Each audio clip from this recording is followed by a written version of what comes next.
Hello everyone and welcome to my presentations. So my name is Haziq Shah Bin Fazli. I'm from MC247. My number ID is 2023521577. Today I will discussing the case of a Sunboss Malaysia Sedan versus Gan Sun Huat, which involve issue of a constructive dismissals. Under the Industrial Relations Act 1967, we explore the effect of the case, the issue at hand, the judgments, and finally my analysis and critique of decisions. So let's begin with the fact of the case.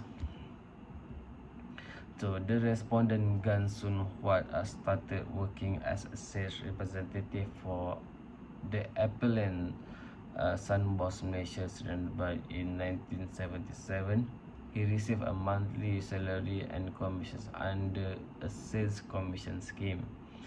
Until 2007, he received annual salary increment of RM, which eventually stopped leaving his basic salary at RM 2000s. In October 2009, the commission scheme was revised and he accepted the new terms. However, on May 1st, 2016, another revisions increased his sales target and removed Negeri Sembilan from his sales area. Although he objected in writing, he continued working for 9 months before resigning on March 10, 2017. He then filed for constructive dismissal, claiming the revisions breached his employment contract. Now, let's move to the issue in the case. The first issue was whether industrial court had jurisdiction to hear the case, as the respondent did not explicitly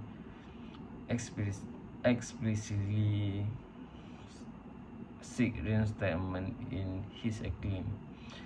The second issue was whether the respondent was contractually dismissed due to changes in the sales commission scheme and the removal of Negeri Sembilan from his sales area. And then issue of the case continue.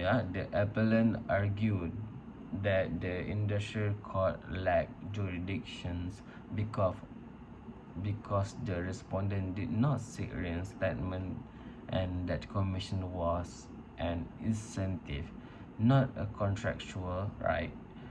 They also claim that the respondent delay in resignations means he accepted the new terms.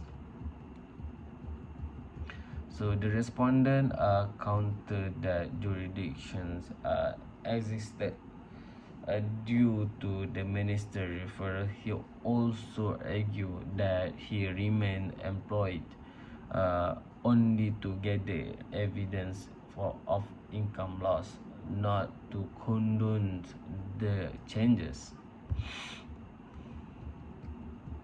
Now let's look at the judgment. First, regarding jurisdiction, the court appellate ruled that the industrial court had a jurisdiction because the minister referrals is sufficient. The absence of a reinstatement plea does not affect the court authority. Second, constructive dismissals, the court rules.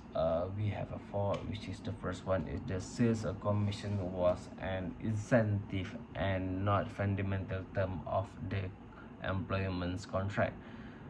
And then the respondent had previously accepted changes to the commission scheme without resigning.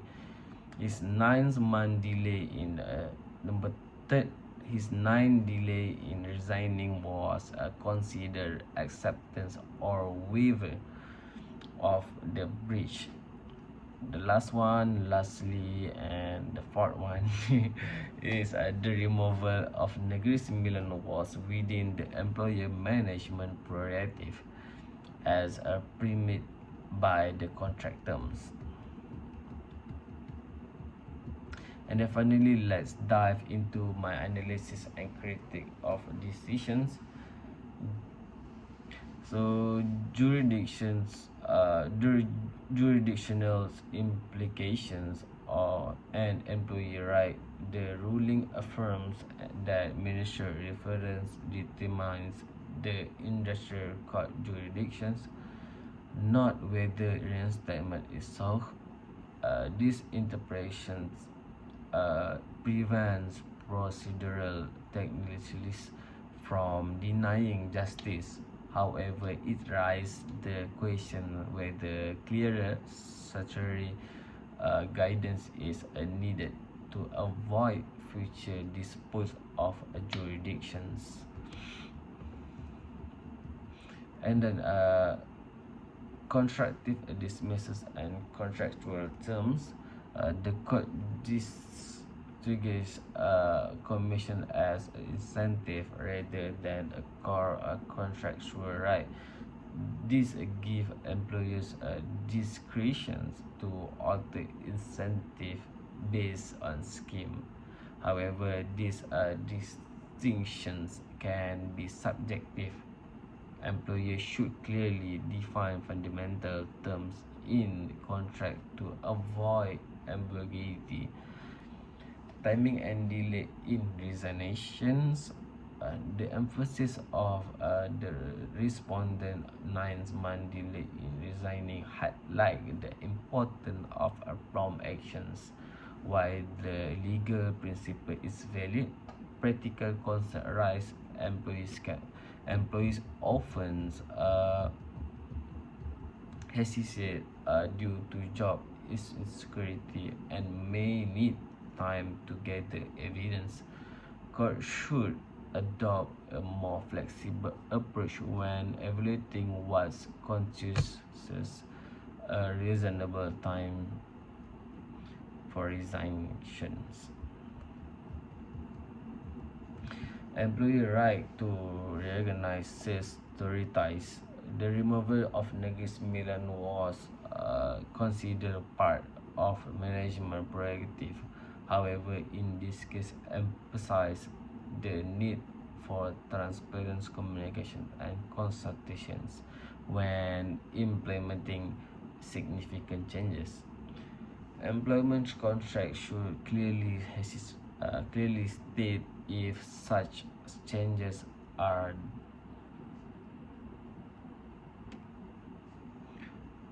the employer discretions.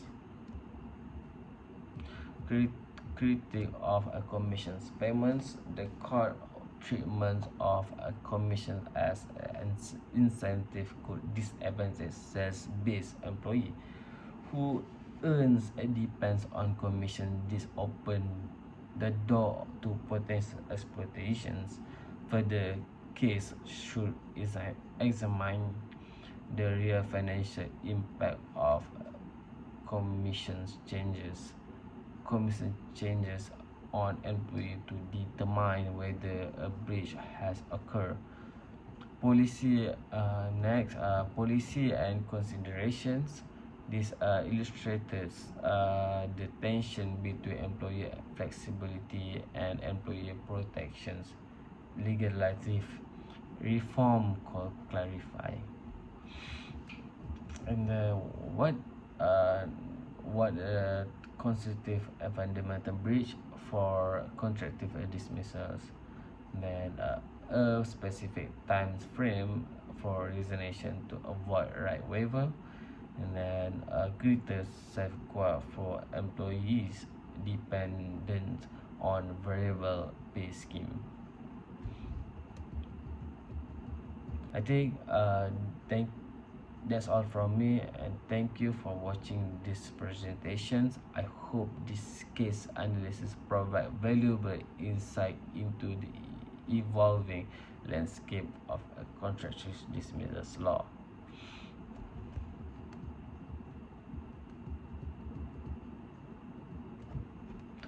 you so much.